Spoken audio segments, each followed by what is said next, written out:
Gagawa tayo ng trending na sticky milk. Ito ay sikat sa Thailand at Malaysia. Ayan, so eto ang ating mga sangkap. Yes po, gagamit tayo ng milkshake at gagawa tayo ng maraming flavor.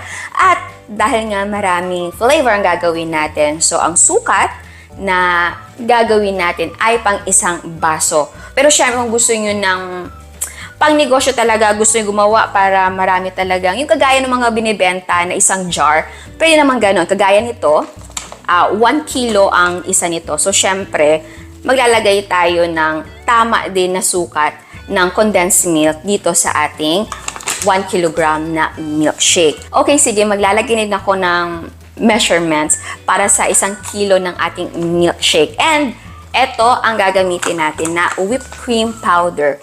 Yes, Enjoy brand din dahil nung binili ko ito, nagpasabay na din ako ng whipped cream na powder nila. Meron namang ibang brand, Frosty Boy, yeah, oo. Ito kasi hindi masyadong mahal. So again, kailangan natin ng condensed milk, full cream milk, at kailangan natin ng yellow. Yung iba, ang ginagamit nila ay crushed na ice. So, pwedeng ganon. Yung iba naman, ang ginagamit nila ay yung ice na nuggets, yung mas maliit pa sa cube na ice or kung cube sa bahay, parang kasing laki. Pero kung tube ice, yung mga tube ice, malaki yon. Pero, yung gagamitin natin ay yung ganitong yellow. Yes po, gumawa ako ng yellow talaga para hindi na ako bumili at para hindi na din kayo mamblema or ma-stress na, ay, dapat pala crush na ice, dapat pala ganito, dapat bumili ng ganito. Pwede na pong ganito. Yes, ika-cut lang natin siya ng maliliit din. Huwag naman yung ganun kalaki. Huwag mo itong hatiin ng pang-apat I-crush mo din siya gamit ang kutsilyo. I-crush mo din siya or i-cut mo siya ng maliliit. So, ang una natin gagawin ay ang sticky milk na topping. Okay, so first flavor na gagawin natin ay strawberry. So, eto siya. Ayan. Okay. And then, mulagay tayo ng whipped cream na powder. So, eto yon. Ayan. Next ay condensed milk. Next naman ay maglagay tayo ng hot water. Tapos, i-mix natin na mabuti. Pwede naman na spoon lang yung i-mix. Pero syempre, mas madali kapag wire whisk.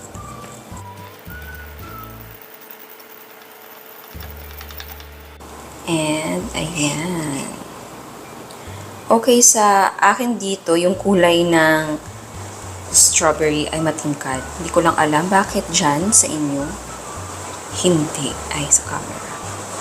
Next naman ay avocado flavor. So, ito yung ating avocado powder. Whipped cream. Condensed milk. And hot water. Ayan. Tapos, i-mix natin na mabuti.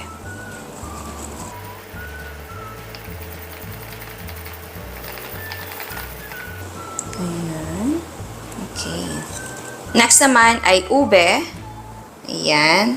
And then whipped cream powder, condensed milk, and hot water. Tapos mix natin yan na mabuti.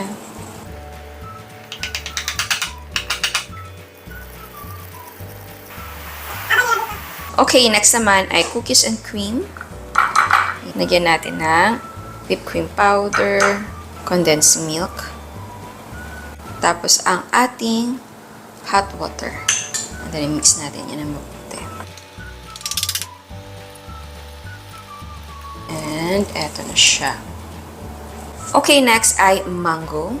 Ayan.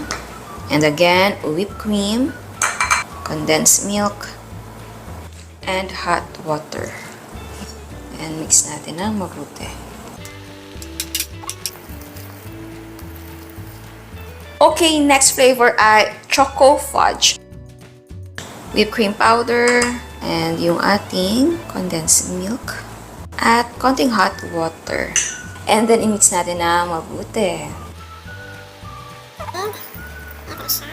And ayan, eto na sila. So, same procedure lang, 'di ba? Iba't ibang flavor lang ng milkshake powder ang ginamit natin. Ngayon naman ang gagawin natin ay magpahid tayo ng konting sticky milk mixture sa ating baso. Ito naman ay optional, pwedeng hindi mo na to gawin pero maganda din para may design yung ating cup. And then next ay maglagay tayo ng yelo.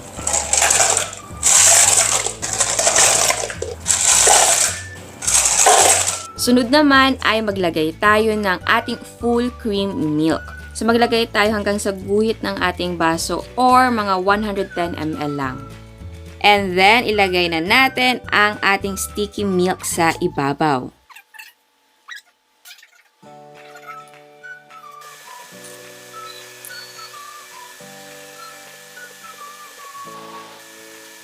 At ayan, eto na sila. So, takpan lang natin at pwede mo nang iserve. And eto ay request sa akin. Kung meron kayong gustong ipagawa, i-comment nyo lang below.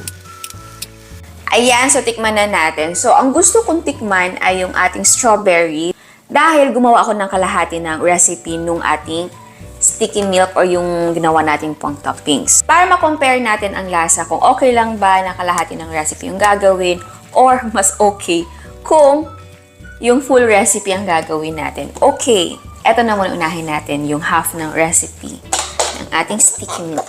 Ayan, so tikman na natin. Okay, eto yung ginawa natin na full yung recipe. Eto naman yung kalahati.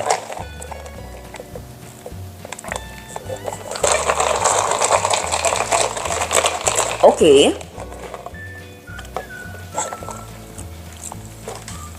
Okay.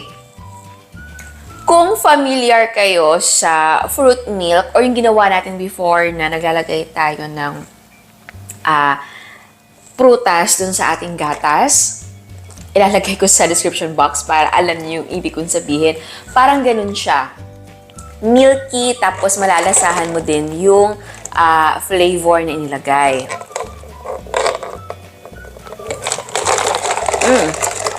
Yeah. Okay din siya sa akin.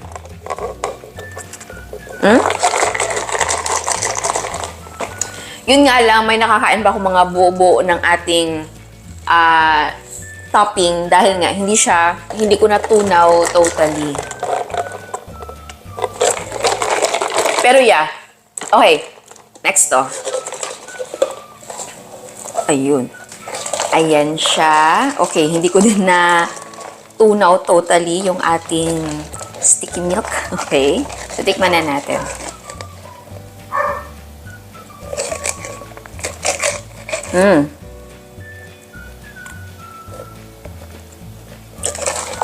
Okay, mas na-intensify yung kanyang lasa. Kasi syempre, mas marami. So, kita nyo pa lang sa kulay, oh. Mas lighter to. Kaysa dito, di ba?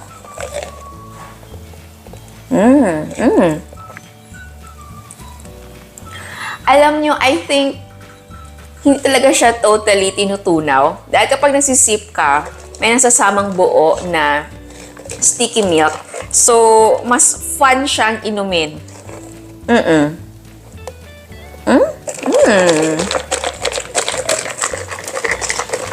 Sarap naman.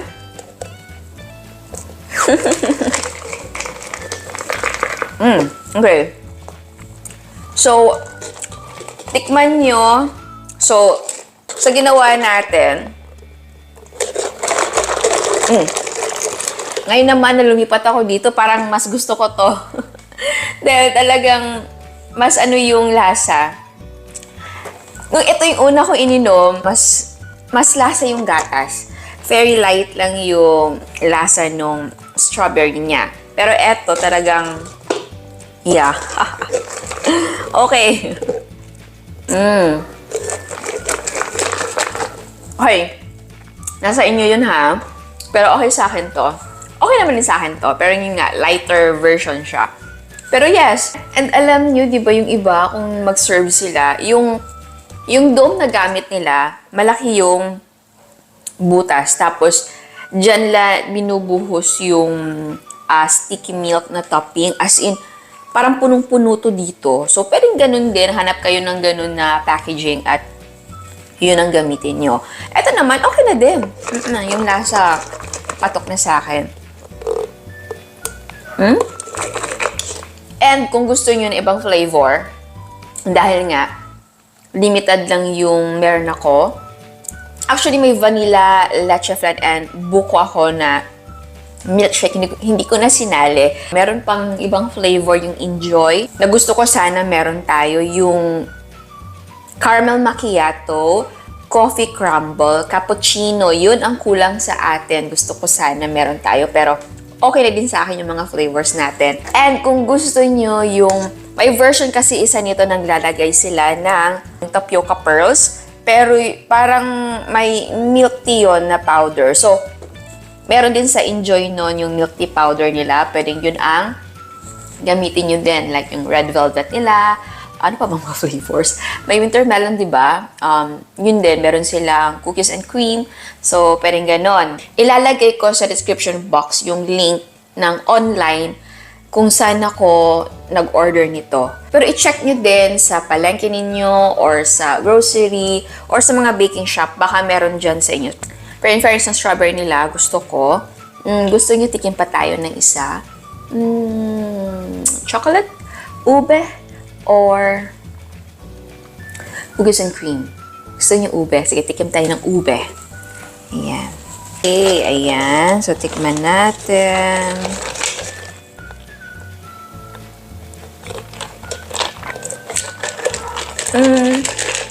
Ano naman yung hint ng ube?